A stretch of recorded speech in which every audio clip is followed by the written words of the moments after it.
जय हिंद दोस्तों, guarantee success के यूट्यूब चैनल में आज फिर से आपका हार्दिक स्वागत है। डेली डोज जीके के डेली डोज के अंतर्गत फिर से हम आज 30 क्वेश्चन लगाते हैं जो आपके एग्ज़ाम में फ़ायदेकारी साबित होंगे। तो देखते हैं, सबसे पहला क्वेश्चन देखें। देखिए, अभी जो सीरीज चल रही है वो जियोग्राफी की चल रही है, भूगोल की चल रही है, तो हम भूगोल से सारे क्वेश्चन देखते हैं, एक एक करके देखना। उस व्यक्ति को क्या कहते हैं जो वैज्ञानिक आधार पर मानचित्रों को बनाने का कार्य करता है? यह क्वेश्चन एसएससी में पूछा गया है। उस व्यक्ति को क्या कहते हैं जो वैज्ञानिक आधार पर मानचित्रों को बनाने का कार्य करता है? तो वह कहलाता है कार्टोग्राफर या मानचित्रकार। बिल्कुल इजी क्वेश्चन था। क्या है आंसर? कार्टोग्राफर या मानचित्रकार। ठीक है, जो मानचित्रों का निर्माण करता है। ठीक, अगला क्वेश्चन देखते हैं।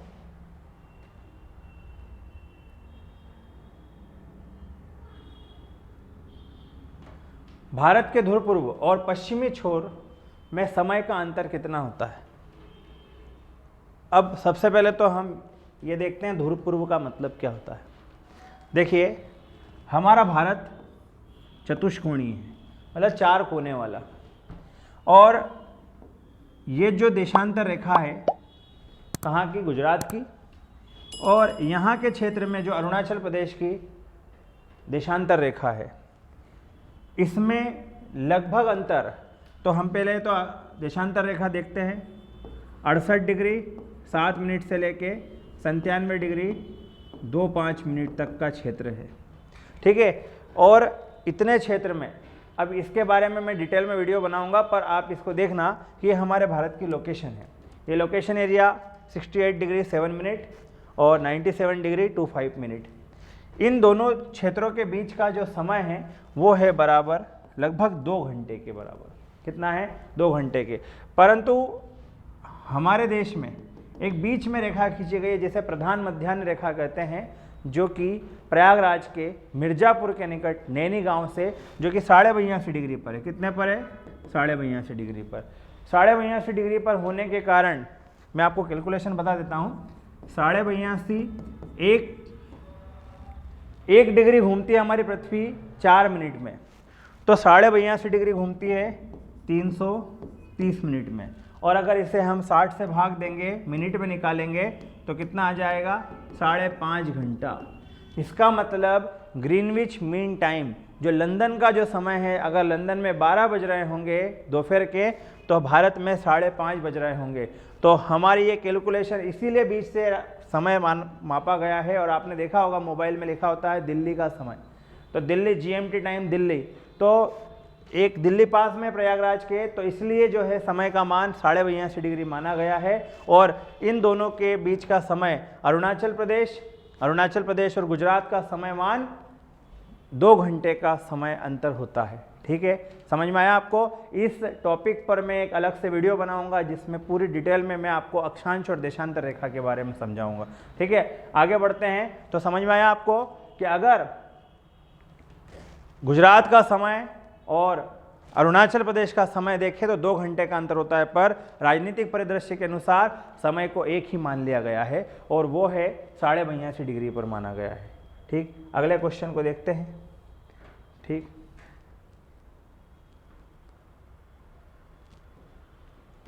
निम्नलिखित में से किसके याम्योत्तर के साथ साथ अंतरराष्ट्रीय तिथि रेखा निर्धारित की जाती है? याम्योत्तर के साथ साथ अंतरराष्ट्रीय तिथि रेखा, तो हमें पता होना चाहिए कि अंतरराष्ट्रीय तिथि रेखा जिसका नाम है ग्रीनविच मीन टाइम, ये हमारी जो है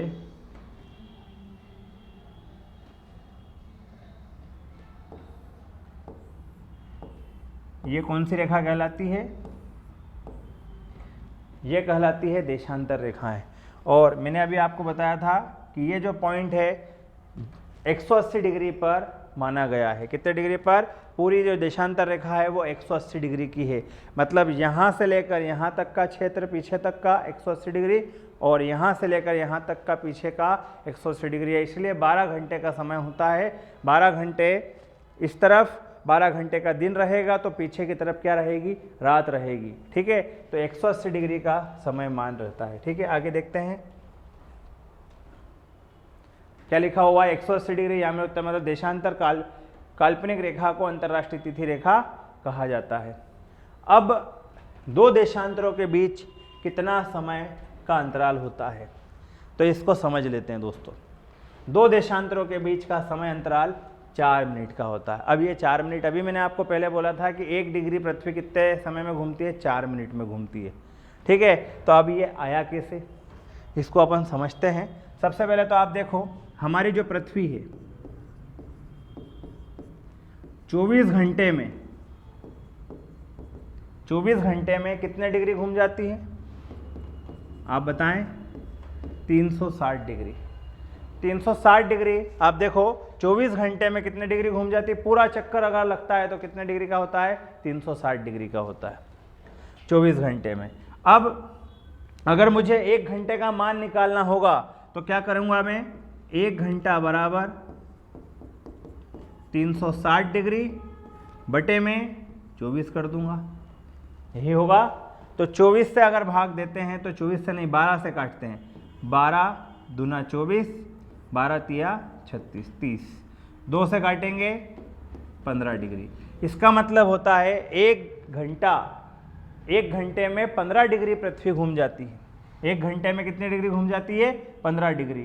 तो अगर मुझे 1 डिग्री का मान निकालना होगा तो मैं कर देता हूं 15 डिग्री बराबर 1 घंटा, एक ही बात हुई। अब 1 डिग्री का मान निकालना है तो 1 घंटे को मैंने क्या कर दिया, 60 मिनट। ठीक है, 1 घंटे को मैंने कर दिया 60 मिनट। तो देखिए 60 मिनट, यहाँ पर ये 15 डिग्री चल ही रहा है। अब 1 डिग्री का मान निकालना है तो 60 बटे 15 कर दिया, आ गया 4। तो ये 4 मिनट का समय ऐसे आया समझ में। एक बार फिर से समझिए, पृथ्वी 24 घंटे में 360 डिग्री घूमती है, 1 घंटे में कितने डिग्री घूमेगी, 15 डिग्री। 360 बटे 24, 15 डिग्री 1 घंटे का समय लगता है। तो उसको अगर 1 घंटा नहीं कहें और मिनट कह दे 60 मिनट तो चलेगा। आगे देखिए 1 डिग्री बराबर 60 बटे 15, इसका मतलब कितना समय लग रहा है, 4 मिनट का। दो देशांतरों के बीच में कितना समय लगता है, 4 मिनट का। दो देशांतरों के बीच में कितना समय अंतराल होता है, तो 4 मिनट का प्रत्येक, हर एक देशांतर लाइन का 4 मिनट का समय होता है। ठीक है, आगे बढ़ते हैं। ठीक है, तो जितनी भी रेखाएं हैं, देखिए ये देशांतर रेखा, ये दो देशांतरों के बीच कितना अंतर होता है, 4 मिनट का अंतर होता है। ठीक है, आगे बढ़ते हैं। भूमध्य रेखा है। भूमध्य रेखा क्या है, तो देखिए या तो इसे भूमध्य कह दो, या तो इसे क्या कह दो, भूमध्य कह दो, या इसे कह दो विषुवत रेखा कह दो, या इसे इक्वेटर लाइन कह दो, एक ही बात है। पृथ्वी के 2 ध्रुव, ये उत्तरी ध्रुव और दक्षिणी ध्रुव, इसके जस्ट बिल्कुल बीच में जो रेखा खींची गई है जो कि 0 डिग्री पर है, वह क्या है, भूमध्य रेखा, विषुवत रेखा या इक्वेटर लाइन है। आया समझ में। तो इसका आंसर क्या होगा, काल्पनिक रेखा जो उत्तर और दक्षिणी ध्रुव के मध्य में पृथ्वी के चारों ओर है, वह कौन सी रेखा कहलाती है, विषुवत रेखा या भूमध्य रेखा कहलाती है। आया समझ में। अब अगला क्वेश्चन देखते हैं।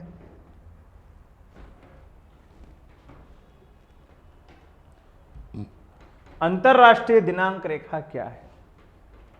अभी मैंने बताया था आपको कि जीएमटी टाइम कहां से लिया गया है, 180 डिग्री रेखांश जो है अंतरराष्ट्रीय दिनांक रेखा कहलाती है, जिसे कहते हैं GMT, Greenwich mean time. Greenwich mean time मतलब ग्रीनविच जो क्षेत्र है वो लंदन में है। ठीक है, तो आगे बढ़ते हैं। अगला क्वेश्चन, कंटूर रेखाओं का वैकल्पिक नाम क्या है। देखिए ऐसे क्वेश्चन एग्जाम में आ जाते हैं। कंटूर रेखा, ठीक है, ये कंटूर रेखा का वैकल्पिक नाम जो है वो है समोच्च रेखा। समान दो समान ऊंचाई वाले क्षेत्रों को मिलाने वाली रेखा क्या कहलाती है? काल्पनिक समोच्च रेखा कहलाती है। क्या कहलाती है? कंटूर रेखा कहलाती है। आया समझ में? कंटूर रेखा क्या है? दो समान ऊंचाई वाले क्षेत्रों को मिलाने वाली रेखा क्या कहलाती है? कंटूर रेखा कहलाती है। ठीक है, आगे बढ़ते हैं। अगला क्वेश्चन है, निम्नलिखित में से कौन से ग्रह को पृथ्वी का जुड़वा ग्रह भी कहा जाता है? पृथ्वी का जुड़वा ग्रह, ये पहले भी क्वेश्चन आए हुए हैं। पृथ्वी का जुड़वा ग्रह, पृथ्वी की बहन, सांझ का तारा, भोर का तारा, सबसे चमकीला ग्रह। ठीक है, और इस तरह से जो है पृथ्वी की बहन, ये सब किसे कहते हैं? शुक्र को कहते हैं। ठीक है, शुक्र को इंग्लिश में बोलते हैं वीनस। ठीक, और यह सबसे गर्म ग्रह भी है। ठीक है, तो पृथ्वी का जुड़वा ग्रह किसे कहा जाता है? शुक्र ग्रह को कहा जाता है। ठीक है, अगला क्वेश्चन देखें, जीवाश्म विज्ञान में किसका अध्ययन किया जाता है? तो दोस्तों, जीवाश्म का मतलब होता है फॉसिल। फॉसिल क्या होते हैं? वे पदार्थ या वे पेड़ पौधे या वे जीव जंतु जो जमीन के अंदर दब गए हैं और कई वर्षों तक जो है उसमें डिकम्पोज्ड हो गए हैं, और उसके अंदर आज के समय में जो हम डीजल पेट्रोल निकालते हैं वो फॉसिल से ही निकाला जाता है। फॉसिल ही जो है डीजल पेट्रोल ईंधन का रूप है। ठीक है, तो जीवाश्म विज्ञान में किसका अध्ययन होता है? तो फॉसिल का अध्ययन होता है। जीवाश्म विज्ञान में किसका अध्ययन होता है? फॉसिल का अध्ययन होता है। ठीक है, फॉसिल का अध्ययन जीवाश्म विज्ञान में होता है। जीवाश्म विज्ञान कार्बनिक विकास का प्रत्यक्ष प्रमाण मिलता है। ठीक है, अगला क्वेश्चन देखते हैं, विश्व के कितने धरातल में पानी है? तो देखिए दोस्तों, ये हमारी पृथ्वी, और पृथ्वी के 71% एरिया में क्या है? पानी है, और 29% में स्थल है। ठीक है, तो 71% भाग पर क्या है? पानी है। परंतु पीने योग्य पानी बहुत ही कम मात्रा में है। ठीक है, एक तरह से देखा जाए तो लगभग 2.5% जो पानी है वही पीने योग्य, और जिसमें से 1.5% कहाँ चला गया? ग्लेशियर में चला गया। अब बचा हुआ 1% पानी जो है वो कुएं, तालाब, ट्यूबवेल, नदियाँ, झील, इन सभी से मिलता है।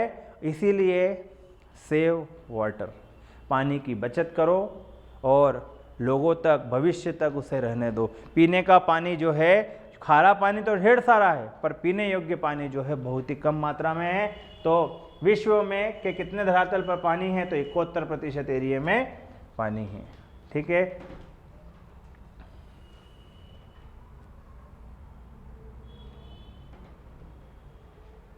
मीठे पानी का सबसे बड़ा जलाशय क्या है? अभी मैंने बताया आपको, ग्लेशियर। ग्लेशियर मतलब बर्फ के पहाड़, और बर्फ के पहाड़ कहाँ पर हैं? तो शीतोष्ण, शीत कटिबंध क्षेत्र, मतलब जो क्षेत्र पृथ्वी के ऊपरी यहाँ पर और यहाँ वाले क्षेत्रों में जो पानी, जो बर्फ है, वहाँ पर जो पानी है वह मीठे पानी का सबसे बड़ा क्षेत्र है। ठीक है, पर वो पीने योग्य तो है नहीं, क्योंकि वहाँ से पानी नहीं आता।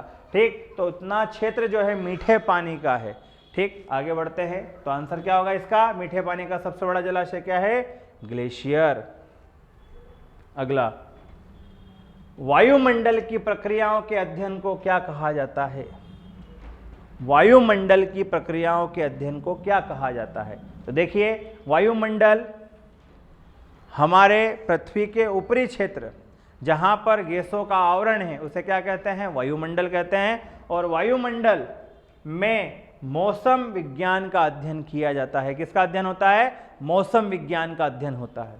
तो वायुमंडल की प्रक्रियाओं को के अध्ययन को क्या कहते हैं? मौसम विज्ञान। ठीक है, आगे बढ़ते हैं, निम्नलिखित में से कौन सी गैस पृथ्वी पर पराबैंगनी विकिरण को कम करती है? कौन सी गैस करती है दोस्तों? आप सभी को पता होना चाहिए कि ओजोन O3 जिसका सूत्र है, यह सूर्य से आने वाली अल्ट्रावायलेट किरण को या पराबैंगनी किरण को आने से रोकती है, जिससे जो स्किन कैंसर जो होता है या चमड़ी पर जो कैंसर होता है उससे बचाती है। ठीक है, तो पृथ्वी पर पराबैंगनी विकिरण से कौन सी गैस बचाती है? ओजोन। और ओजोन का छिद्र जो है कहाँ पर प्राप्त हुआ? ओजोन का छिद्र हमारे दक्षिणी ध्रुव अंटार्कटिका के क्षेत्र में मिला है। किसके कारण ओजोन लेयर बढ़ती जा रही है? ओजोन लेयर का जो छेद है वो बढ़ता जा रहा है, वो है हमारे जो फ्रिज और एयर कंडीशनर में जो गैस डलती है जिसका नाम है क्लोरोफ्लोरोकार्बन, CFC। इसके कारण जो है ओजोन लेयर में छेद बढ़ता चला जा रहा है। ठीक है, आगे बढ़ते हैं। निम्नलिखित में से कौन सी गैस पृथ्वी पर पराबैंगनी विकिरण, वही क्वेश्चन, ठीक है, तो ओजोन परत। ठीक, और ओजोन समताप मंडल, हाँ एक बात और, कि ओजोन जो है कहाँ पर पाई जाती है? तो हमारे क्षोभ मंडल के ऊपर समताप मंडल होता है और समताप मंडल के ऊपर मध्यम मंडल होता है। तो समताप और मध्यम मंडल का जो लेयर है उस पर कौन सी गैस पाई जाती है? ओजोन गैस पाई जाती है।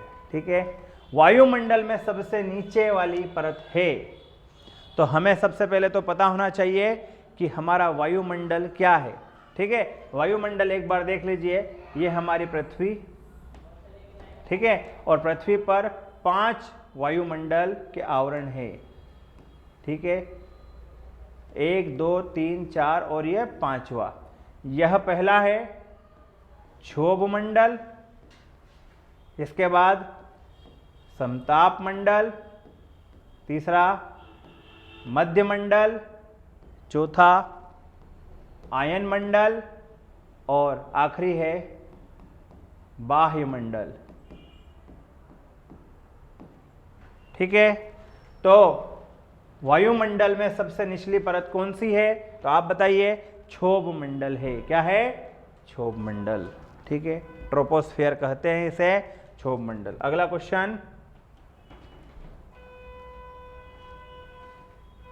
देखिए, और ये 8 किलोमीटर तथा विषुवत रेखा पर 18 किलोमीटर की ऊंचाई तक रहती है। औसत ऊंचाई इसकी कितनी है?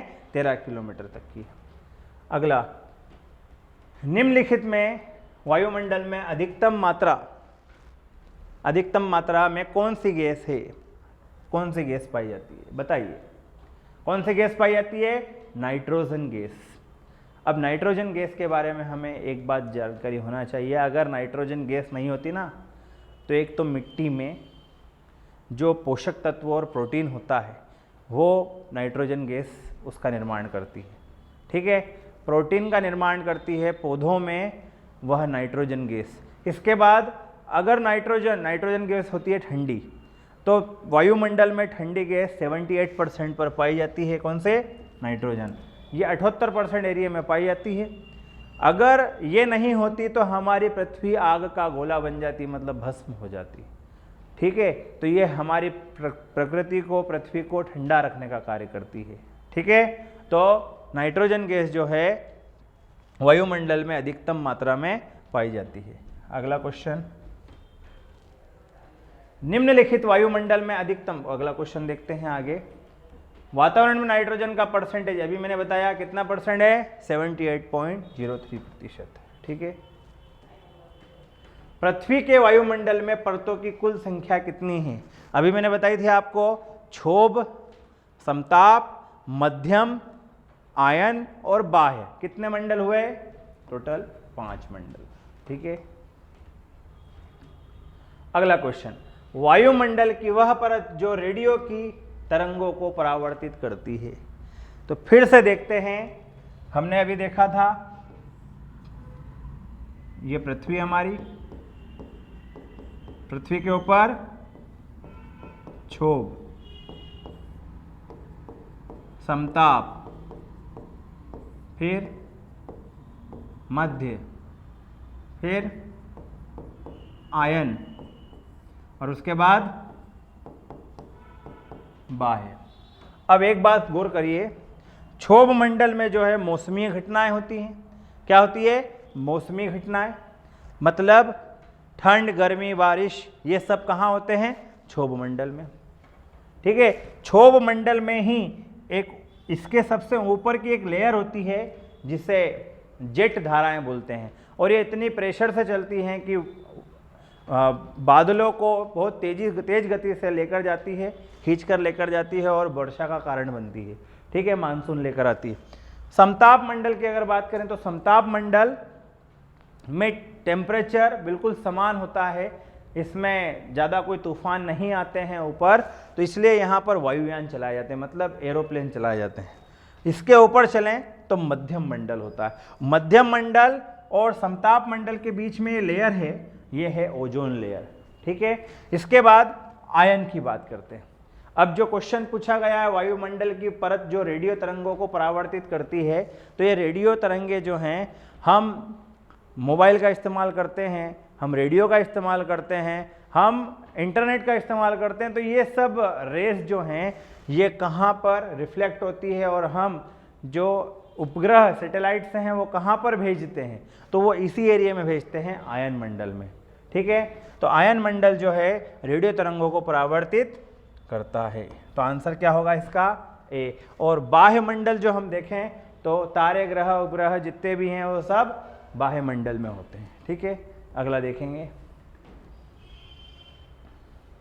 पृथ्वी की सतह के ठीक भूमध्य रेखा के ऊपर लगभग 16 किलोमीटर ऊंचाई तक और ध्रुवों के ऊपर 8 किलोमीटर की ऊंचाई तक वायुमंडल जोन को क्या कहा जाता है?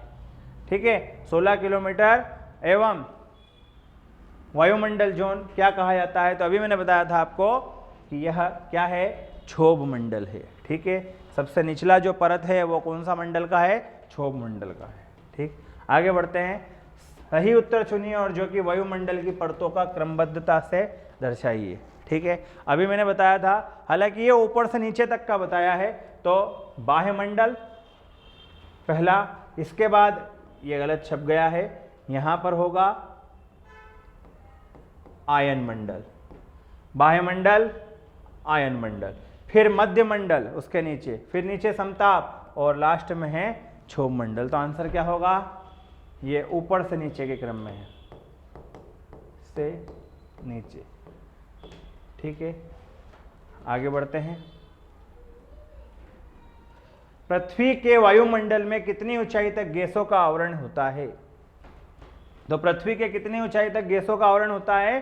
तो ये 200 किलोमीटर तक रहता है। कितने किलोमीटर तक? 200 किलोमीटर तक। ठीक है, वायु का आवरण होता है और वो कहाँ है? क्षोभ मंडल में। ठीक, अगला, पृथ्वी पर आने वाले सौर विकिरण को कहते हैं, सूर्य की जो तपन है, जो गर्मी है, उस विकिरण को बोलते हैं सूर्यातप। क्या कहते हैं?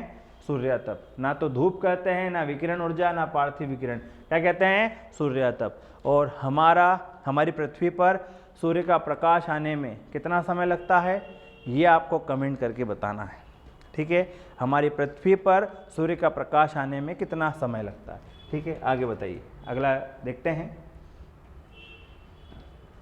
किसके ऊपर ताप तीव्रता पूर्वक बढ़ता है? किसके ऊपर ताप, टेम्परेचर तीव्रता पूर्वक बढ़ता है? तो आंसर होगा इसका बाह्य मंडल में। ठीक है, टेम्परेचर सबसे ज़्यादा बढ़ता है तो वो कौन से मंडल में? बाहर। सबसे ऊपर मंडल जो होता है वहाँ पर टेम्परेचर सबसे जल्दी बढ़ जाता है। ठीक है, तो बहिर्मंडल। क्षोभ मंडल वायुमंडल का सबसे तप्त भाग है, क्योंकि यह पृथ्वी के पृष्ठ से तप्त हो जाता है, मतलब पृथ्वी के टेम्परेचर से क्या होगा? क्षोभ मंडल गर्म रहेगा। ठीक है, तो आगे बढ़ते हैं। क्षोभ मंडल समझ में आया आपको? क्षोभ मंडल वायुमंडल का सबसे गर्म भाग है। क्यों? क्योंकि ये पृथ्वी के पृष्ठ से क्या होता है? सूर्य के आने वाले प्रकाश से पृथ्वी गर्म होती है और उससे ये गर्म होता है। ठीक है, आगे देखिए। ओजोन छिद्र कहाँ स्थित है? तो दोस्तों, ओजोन छिद्र मैंने अभी बताया था आपको कि अंटार्कटिका में स्थित है, और अंटार्कटिका में हमारे कई रिसर्च सेंटर बनाए गए। ठीक है, जिसमें अब वर्तमान में अगर बात की जाए तो मैत्री के नाम से रिसर्च सेंटर है। ठीक है, उसके पहले भारती बना। तो रिसर्च सेंटर जो है ओजोन, हाँ, हम क्वेश्चन देख रहे थे ओजोन छिद्र कहाँ स्थित है, तो अंटार्कटिका में स्थित है। और अंटार्कटिका में एक जगह है जिसका नाम है रॉस सागर। क्या नाम है? रॉस सागर। रूस और रॉस सागर में विश्व का सबसे बड़ा निर्जनतम क्षेत्र कहलाता है, मतलब वहाँ पर कोई भी प्राणी नहीं रहता है। वह क्षेत्र, ये एक संरक्षित क्षेत्र भी है, तो वह क्षेत्र जो है कहाँ पर है? अंटार्कटिका में। तो ओजोन क्षेत्र कहाँ स्थित है? अंटार्कटिका के ऊपर स्थित है। ठीक है। समान ऊंचाई के स्थानों को जोड़ने वाली काल्पनिक रेखा को क्या कहते हैं? समान ऊंचाई वाले स्थानों को जोड़ने वाली काल्पनिक रेखा समोच्च रेखा कहलाती है। क्या कहलाती है? समान ऊंचाई वाली समोच्च रेखा। ठीक है। अगला क्वेश्चन, आइसोबार। आइसोबार रेखा प्रदर्शित करती है किसको? बार। बार मतलब दाब को मापने के लिए किसका इस्तेमाल? दाब को मापने के लिए आइसोबार। तो आंसर क्या होगा? आइसोबार रेखा प्रदर्शित करती है किसको? दाब को। ठीक है। वायुदाब वाले स्थानों को, समान वायुदाब वाले स्थानों को वाली रेखा को क्या कहते हैं? आइसोबार कहा जाता है। ठीक है। अगला क्वेश्चन, किसी नक्शे पर एक निश्चित समय पर समान ताप वाले बिंदुओं को जोड़ने वाली रेखा कहलाती है। किसी नक्शे पर एक निश्चित समय पर समान ताप वाले स्थानों को जोड़ने वाली रेखा कहलाती है। तो वह रेखा है आइसोथर्म। ठीक है। तो थर्म मतलब गर्म, गर्म जो है आइसोथर्म। किसी नक्शे पर एक निश्चित समय पर समान ताप वाले बिंदुओं को जोड़ने वाली रेखा, एक जगह पर जहां टेम्परेचर मान लो 30 डिग्री है और दूसरी जगह पर वहां पर भी 30 डिग्री है, तो उन क्षेत्रों को मिलाने वाली रेखा क्या कहलाती है? आइसोथर्म लाइन कहलाती है। ठीक है। आगे बढ़ते हैं। निम्नलिखित में से कौन से बराबर वर्षा वाले स्थानों को जोड़ने वाली रेखाएं दर्शाती हैं? ठीक है। वर्षा वाले स्थानों को जोड़ने वाली रेखा आइसोहाइट्स कहलाती है। क्या कहलाती है? आइसोहाइट्स। ये एग्जाम में क्वेश्चन आते हैं, एसएससी में कई बार, रेलवे में कई बार पूछा गया क्वेश्चन ये कि कौन से बराबर वर्षा वाले स्थानों को जोड़ने वाली रेखाएं दर्शाती है? तो आइसोहाइट्स। अगला क्वेश्चन, वायुमंडल में दैनिक मौसम परिवर्तन निम्नलिखित में से किसके कारण होता है? दैनिक मौसम परिवर्तन अभी मैंने बताया था, क्षोभ मंडल। किसके द्वारा? क्षोभ मंडल में ठंड, गर्मी, बारिश, इस तरह की जो ऋतुएं हैं वो कहाँ पर होती है? क्षोभ मंडल ट्रोपोस्फेयर में होती हैं। ठीक है। तो इस प्रकार जो है हमने जीके के 30 क्वेश्चन लगाए और वो भी भूगोल से रिलेटेड लगाएं। अभी मैं जो सीरीज चलेगी उसमें भूगोल के ही क्वेश्चन रहेंगे। आपको पूरी वीडियो बिना स्किप किए देखना है, जिससे आपको हर एक चीज़ का डिस्क्राइब मिले, क्योंकि एग्ज़ाम के टाइम पर, एग्ज़ाम में अगर कोई चीज़ मान लो भूल जाते हैं तो वो इनके माध्यम से, समझने के माध्यम से याद रहती है। तो दोस्तों, आपको चैनल को सब्सक्राइब करना है, लाइक करना है और कमेंट करना है। और जय हिंद।